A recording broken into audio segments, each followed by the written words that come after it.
Yeah.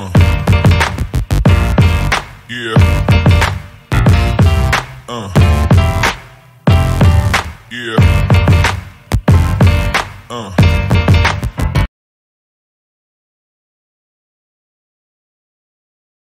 В роля на централен нападател. Сигурност доста агресивни, разбира се, в добрия смисъл на думата. Старши треньор трябва да решава факта, че тима е с най-малко отбелязани голове и с втората най-пропусклива защита. Така и не стига топката до Фабио Лима. Крум Стоянов. Добро е подаването от Крум Стоянов. Хосе Кордоба обаче успя да реагира в последния възможен момент, докосна топката и я прати към Цунами.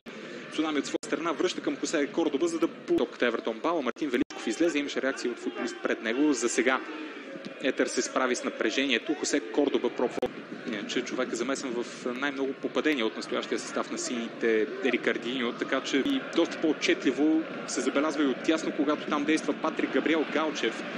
Едва ли сега до край позитивен в битката за оцеляване. По-скоро с ръцете си помогна в тази ситуация, изблъсквайки Марин Петков.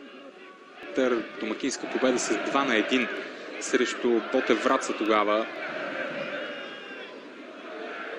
И оттам насетне на въпросната серия от 8 загуби и 2 равенства в този период, пък Етър вкара 2 попадения. Хосе Кордоба добре позната обстановката, който ще подава към наказателното поле. Сходно изпълнение с това от първия път. Имаше в наказателното поле, не стигнат и спрян от Хосе Карлос Ван Ранкен, който успя да отнеме топката от Джават Елджемили. А сега Хосе Кордоба извърши нарушение срещу Иван Василев. И още веднъж подаването на Евертон Бала. Георги Ангелов най-близо до Хосекто поле на Етър. Не му се получи. Пресечена паса на Асен Митков. Скоростта на Карсела. Паса от Карсела надясно мина. Мартин Моран срещу Хосе Кордоба в изцяло панамски сблъсък. Хосе Кордоба печеливш в тази ситуация. Това кой е гола? Този срещу Айнтрахт Франкфурт. Доста ще трябва да се...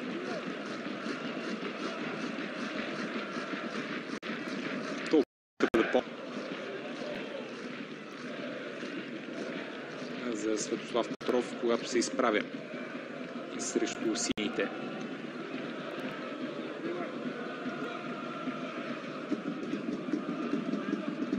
Вече 15 двубоя допреди този Светослав Петров начало на Етър, 13 мача в лигата и 2 за купата. 2 победи, 3 равенства и 10 загуби, 12 реализирани, 30 допуснати попадения. Джават Елджемили, подаване назад към Цунами. Кордоба в позицията на ляв крайен защитник. Кордоба намери време към първата част заради прекъсването преди малко. Има Крум Стоянов, действа елегантно. За Коло Станев е паса. Въпросът е дали Коло Станев е в чиста позиция. Станев в наказателното поле спрян от Хосе Кордоба. Кордоба предотврати и ъгловия удар. Доста усилия положи Кордоба в тази ситуация.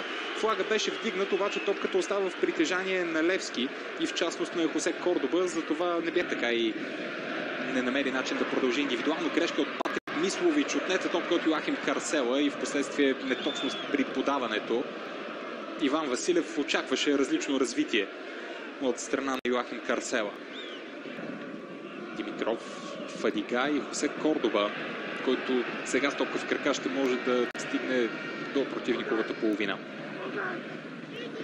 Петков, Кордоба, Мислович и отново Кордоба. Цунами на 2, на 3 пъти се предложи в средата на терена, така и не получи подаване към ситуацията от преди малко, когато беше маркирана засадата на Колев Станев. В действителност такава имаше.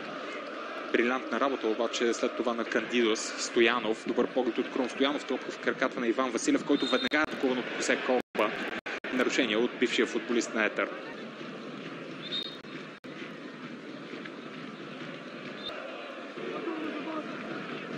Димитров, Мислович и Хосе Кордоба, който дава указания към своите съотборници да поискат подаване малко качествено. Иван Василев, добра работа с тяло на Иван Василев, срещу него сега е Хосе Кордоба, който му отнема топ. През Келиан Ван дер Кап, Крум Стоянов отнема. Стоянов търси с високо подаване Иван Василев.